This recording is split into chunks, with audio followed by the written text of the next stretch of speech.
सभी का स्वागत है हमारे चैनल संस्कारी बेटी पे। होली के अचूक उपाय के लिए वीडियो पूरा अवश्य देखें। हर हर होली में महादेव। मोटे होली के मोटे राग का ढूंढ विशेष जलाए उपाय जाते अवश्य हैं। पूर्ण ढूंढा की देखें राख और अपने तैयार सभी होती है, कार्य को उसका गए सिद्ध। कालापन जब हर हर तैयार होता महादेव, है ओम नमः उसको शिवाय, ओम नमः उठाकर शिवाय, ले ओम आए नमः और शिवाय। कपड़े में उसको छान कर राख तैयार कर कर 3-4 बार छानने के बाद उस भस्म को 12 बजे से 1 बजे के बीच हर में हर शिव जी को महादेव। समर्पित कर देता है और उस भस्म को उठाकर उसमें घी मिलाकर मस्तक पर तिलक लगाकर चले जाता है। वो जिंदगी में कभी हार नहीं सकता, विजय ही पाकर आता है।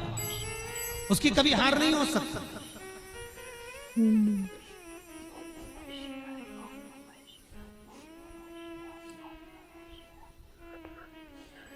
वो कभी हार नहीं सकता। शिव महापुराण की कथा कहती है वो भस्म विजयता को प्रदान करती है। आपको किसी से नहीं कहना, किसी के हाथ नहीं जोड़ना, केवल वो भस्म का तिलक लगाकर जिससे आपका काम निकालना है उसके सामने पहुंच जाइए, आपको सुख का अनुभव हो जाएगा, कार्य सिद्ध। तो भस्म इतनी प्रबल होती है। पूरी कहानी गलत बताई। अगर दुनिया के लोग सही कहानी बताते तो भतीजा और बुआ का संबंध खराब नहीं होता। कहानी गलत थी ना। लोगों ने कहा, हिरण्यकशिपु ने अपनी बहन से कहा, बहन तू अपने भतीजे को गोदी में रखकर बैठ जा और चादर ओढ़कर बैठ जाना, तू बच जाएगी, तेरा भतीजा जल जाएगा। तो बुआ भतीजे को जलाने के लिए गोदी में लेकर बैठी। बोलो सही है कि गलत है? लोगों ने कहानी गलत बताई। होलिका, लोगों ने कहा उसने अपने भतीजे को जलाया। पहले तो होलिका का नाम तो निकालो कि होलिका का नाम क्या है। कथा वालों ने कह दिया हिरण्यकशिपु की बहन थी होलिका, वो अपने भतीजी प्रहलाद को गोदी में लेकर बैठ गई। वो प्रहलाद को हाथी के पांव के नीचे डाला, खोलते तेल में डाला, अग्नि में डाला, इसमें डाला, उसमें डाला, नहीं मरा। आखिरी में अपनी बहन से कहा होलिका तो अपने भतीजे को गोदी में लेकर बैठ जा। पहले उस होलिका का असली नाम तो लाओ जिस होलिका का नाम विष्णु पुराण में डूंडा लिखा है। क्या नाम लिखा है? डूंडा। होलिका का असली नाम लिखा है विष्णु पुराण में डूंडा। इसलिए आज भी होली में लकड़ी नहीं जलाई जाती, मोटे मोटे ढूंढ जलाए जाते हैं, क्योंकि उसका नाम डूंडा है। और डूंडा बैठी अग्नि में, भतीजे को गोदी में लेकर बैठ गई। उसके पास में एक ब्रह्मा जी की चादर थी जिसको ओढ़ कर बैठ जाती थी तो आगी में जल नहीं सकती थी। डूंडा ने देखा चारों तरफ से आगी लग गई, मेरा भतीजा जल जाएगा। तो बुआ को लगा मेरा भतीजा जल जाएगा। बुआ वो होती है जो दुआ देती है, बुआ कभी बद्दुआ नहीं देती है। और डूंडा ने अपनी चादर को उतारा, आगी चारों तरफ से लग गई। बुआ को लगा मेरा भतीजा जल जाएगा तो अपनी चादर उतार कर अपने भतीजे पे डाल दी और बुआ खुद जल गई पर अपने भतीजे को नहीं जलने दिया। ये कथा है, पर लोगों ने उसको पूरी पलट दिया, पूरा पलट। बुआ कब जलाई अपने भतीजे को? वो रंडी रहती है, होली खिलाती है। पिछले वर्ष थोड़ा सा होली का क्रम रहा तो अब की बार सब जगह की होली में ना जाते हुए केवल एक होली, वो भी सीहोर की, वो 15 तारीख को महादेव की होली, मार्च को महादेव की होली। अपने शिवालयों में शंकर जी शिव मंदिर के अंदर चंदन का जल 1 लोटा अवश्य चढ़ाएं। महादेव की होली अवश्य मनाएं। होली आ रही है, लगी नहीं रिया की होली जैसा है।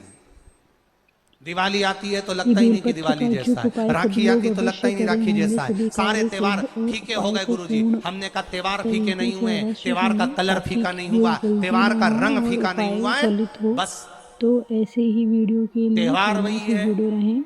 गुलाल वही है, अच्छे मिठाई वही है, गुजिया पपड़िया वही है, खुरमे चकरी वही है, पपड़िया वही है, गुजिया वही है, इंसान वही है। बस बाजार में से जो रौनक समाप्त नहीं हुई है, रौनक आपके भीतर की समाप्त हो गई। आपके भीतर इतनी ईर्ष्या भराती गई, इतनी ईर्ष्या भराती गई, इतनी ईर्ष्या भराती गई कि वो ईर्ष्या के कारण, उस अहंकार के कारण, उस अहम के कारण तुम एक दूसरे से मिलना पसंद नहीं कर पाते। पहले के लोग कहते थे हमारे यहाँ जब होली होती थी इतने लोग आते थे, मिलने जाते थे, गुलाल लेकर जाते थे। आजकल तो कोई दिखता नहीं है। कारण केवल इतना सा है, तुम्हारा अहंकार, तुम्हारा ईगो, तुम्हारा अभिमान तुम्हें अपने घर से बाहर नहीं निकालता। तुम घर से बाहर नहीं निकलते अपने अहंकार के कारण, अपनी काया के कारण, अपनी अभिमतता के कारण। आप दूसरे से मिलना पसंद नहीं करते। जरा सा कोई ने कलर लगाया तुम्हें क्रोध आ गया, जरा सा किसी ने गुलाल लगाया तुम्हें गुस्सा आ गया, जरा सा कोई आया भाभी जी भैया जी करके गुलाल लगा गया तुम न न न न न न न न न न कहाँ जाओ।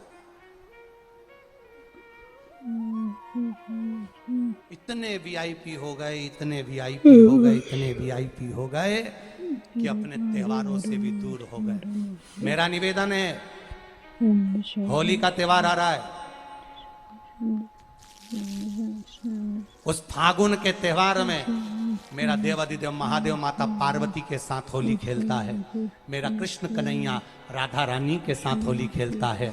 आप भी अपने इष्ट मित्रों के साथ होली खेलिए और दिल से खेलिए। अरे सीहोर में, सीहोर जिले में एक होली होती थी। उस होली का नाम हमने पिछली बार बदल दिया था। कौन सी होली कर दी थी? महादेव की होली। पिछली बार हमारे सीहोर जिले में हमेशा होती आई थी वो होली, थोड़ा उसका नाम हमने चेंज कर दिया था तो उसको महादेव की होली कर दिया था। मेरे सीहोर जिले के रहने वाले सभी रहवासियों से, जिले भर के निवासियों से निवेदन करना चाहूंगा, वो पुरानी होली को बंद कर महादेव की होली नाम दिया गया है। शिव मंदिर में जाना है, चंदन का जल शिव जी को 1 लोटा चढ़ाना। एक बात अपनी जिंदगी में उतार कर रखो, शंकर भगवान को घी का दिया भी लगाओ तो तुम्हारे घर में जो असली घी हो, थोड़ा सा भले 1 पत्ती लगाओ, भले इतनी सी बत्ती जलाओ, पर असली घी की जलाओ। शिव जी को अगर चंदन भी लगा रहे हो तो असली लगाओ। शंकर भगवान को चावल भी चढ़ा रहे हो तो असली चलाओ। शंकर भगवान को अगर अष्टगंध भी चढ़ा रहे हो तो असली चढ़ाओ। केमिकल का कोई चीज मेरे महादेव को मत चढ़ाओ जिससे भगवान शिव की मूर्ति नष्ट हो। ऐसी कोई चीज मेरे महादेव को ना चढ़ाओ। अगर शंकर भगवान के साथ आप होली खेल रहे हो तो चंदन का पानी शंकर भगवान को चढ़ाइए, अष्टगंध का जल भगवान शिव को चढ़ाइए। तो करो तैयारी, आ रहा है त्रिपुंड धारी महादेव की होली। बड़े आनंद के साथ मेरा निवेदन, अपने शिवालयों में, शंकर जी के मंदिरों में, सीहोर जिले के प्रत्येक शिव मंदिर के अंदर चंदन का जल 1 लोटा अवश्य चढ़ाएं, महादेव की होली अवश्य मनाएं। और भाव के साथ 5 मंदिर हम भी जाएंगे, कोई जुलूस नहीं, कोई क्रम नहीं, बस बाबा को आराम से जल चढ़ाना ही एक नियम है और बाबा को जल चढ़ाएंगे। आप सब बड़े आनंद के साथ महादेव की होली का स्मरण करिए। महादेव की होली के दिन बेलपत्री की जड़ के नीचे जाकर प्रयास करा करो कि लाल चंदन का जल, लाल चंदन को घिसकर कलश में उस चंदन को डालकर जल भरकर उसको बेलपत्री की जड़ के नीचे सींचन करने का प्रयास करा है कि धीरे धीरे कर वो दुख समाप्त होगा, वो दुख हटेगा ही। एक बहुत ध्यान देने वाली बात है कि अगर मान लो कि कहीं पैसा अटक गया है, नहीं आ रहा है, बहुत अथक प्रयास कर लिया, चंदन का जो जल होता है ये व्यक्ति के जीवन में जो धन कहीं रुक गया, अटक गया, नहीं दे रहा, बेलपत्री के वृक्ष के नीचे, जड़ के नीचे सींचन करने से वो प्राप्त होता है। अथर्ववेद में वर्णन किया गया कि पीपल के वृक्ष की जो जड़ होती है, बेलपत्री के वृक्ष की जो जड़ होती है और आंवले के वृक्ष की जो जड़ होती है, इसके नीचे स्वर्ग का निवास होता है। किसका निवास है? स्वर्ग का निवास। जहां पर ये वृक्ष होता है और उस वृक्ष के नीचे बैठकर हम जब किस जल का सींचन कर रहे हैं, जैसे अभी आपको कहा था कि जल में अगर लाल चंदन मिला हो और आप बेलपत्री के जड़ में सींचन कर रहे हैं तो लक्ष्मी की आवक बढ़ेगी। कहीं पैसा अपना अटक गया, नहीं आ रहा, आएगा। पीपल की जड़ में इत्र का जल, पीपल की जो जड़ होती है उसमें इत्र का पानी, थोड़ा सा जल, उसमें थोड़ा सा इत्र का भाग हो महाराज, और आप भगवान पीपल देव, पिपलेश्वर महादेव का स्मरण कर कर पीपल की जड़ में अगर जल चढ़ा रहे हैं, और मान लो शरीर में कोई कष्ट हो गया है, शरीर में कोई रोग हो गया है, कोई मालूम पड़े ये हाथ 4 दिन से दुख रहा है, या 4 दिन से ये नस दब गई है, या ये कमर दब रही है, तो आप 2-4 दिन कर देखो। कलश के अंदर जल, जल में इत्र का थोड़ा सा भाग, पीपल की जड़ के नीचे आप उसका सिंचन करिए पिपलेश्वर महादेव के नाम से। उस जल को थोड़ा सा भाग लेकर आ जाओ उसी में से जो चढ़ाया है, और उस स्थान पर जहां कष्ट है उसको लगाना प्रारंभ करिए। 2 दिन 3 दिन कर देखो। प्रैक्टिकल करने में क्या जाता है, सियोर वाला महाराज झूठ बोल रहा हो तो कभी कभी अगर ऐसा लगे जीवन में कि दुख बहुत ज्यादा आ गया है, बहुत तकलीफ आ गई है, तो लाल चंदन को घिसकर उस लाल चंदन का लेपन भगवान शंकर पर कर कर फिर पानी चढ़ाओ। अगर कोई संकट भारी है और निकट रहा, जैसे किसी नारी का गर्भ नहीं ठहर रहा, 15 साल हो गए, 20 साल हो गए, 25 साल, जैसे इसने लिखा एक माता ने कि 18 साल की बेटी हो गई थी पर संतान में पुत्र नहीं, तो उसने भाव से कथा सुनी। ऐसे आपके भीतर अगर 20 साल हो गए, 25 साल हो गए, 30 साल हो गए, संतान का सुख ही नहीं है, लाल चंदन का लेपन बाबा भोलेनाथ पर करना प्रारंभ करो। पीठिका पर लाल चंदन का लेपन करना प्रारंभ करो, लाल चंदन से बाबा का श्रृंगार करना प्रारंभ करो। एक बेलपत्री पर लाल चंदन, दोनों पत्ती नीचे वाली, जो नीचे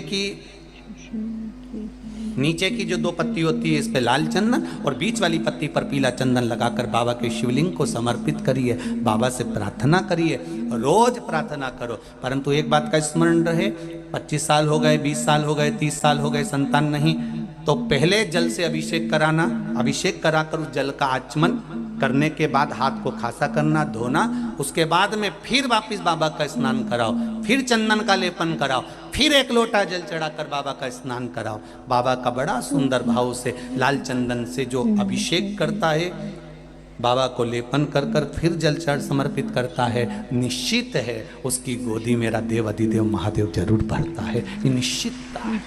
हम तो बेटियों से भी कहते हैं, जिसका विवाह नहीं हो रहा हो, 25 साल, 30 साल, 27 साल, 28 साल, 32 साल, 40 साल हो गए हो, नहीं हो रहा हो बेटा बेटी का विवाह, उसे लाल चंदन का प्रयोग अशोक सुंदरी वाली जगह पर 7 बिंदी लाल चंदन की लगाकर 7 बेलपत्र 7 बिंदी पर रखिए, और महाराज अपनी कामना कर कर भगवान से आइए, बाबा देगा, करेगा, 3-4 महीने में विवाह पक्का करेगा। ये लाल चंदन की महत्वता है शिव तत्व। रोग बढ़ गया, बेलपत्री के वृक्ष के नीचे दीप लगाना प्रारंभ करो, बाबा से विनती कर कर घी का दिया लगाइए बेलपत्र वृक्ष के नीचे, बाबा से निवेदन करो, रोग निवारण।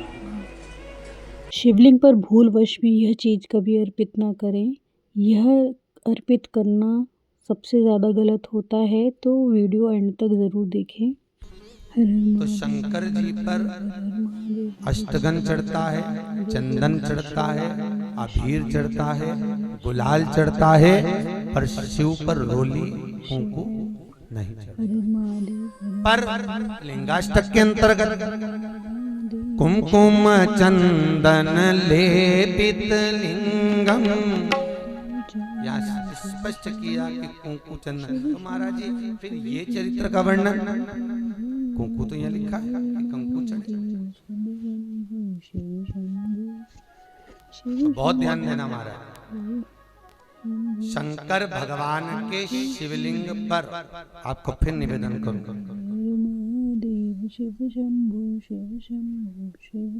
भगवान शंकर का ये शिवलिंग है, ठीक है, ध्यान देना। ये माता पार्वती का स्थान, बीच में शोक सुंदरी, राइट लेफ्ट। ऐसी वीडियो के लिए हमारे चैनल से जुड़े रहें, और ऐसी सभी वीडियो पूरे शिवलिंग पर आप सब कुछ समर्पित करो, पर कुंकू जब भी शंकर को चढ़ाओगे तो जो पार्वती का स्थान है वहीं पर आप चढ़ाओ। हर हर महादेव। पार्वती, क्योंकि माता जगज्जननी जगदम्बा माता पार्वती ने शंकर से जो मांगा है, आपके शरीर पर रक्तम बना देना, ठीक है, आपके शरीर पर रक्तम बना। क्योंकि कोई भी पत्नी अपने पति को कभी रक्त में सना हुआ नहीं देखना चाहिए।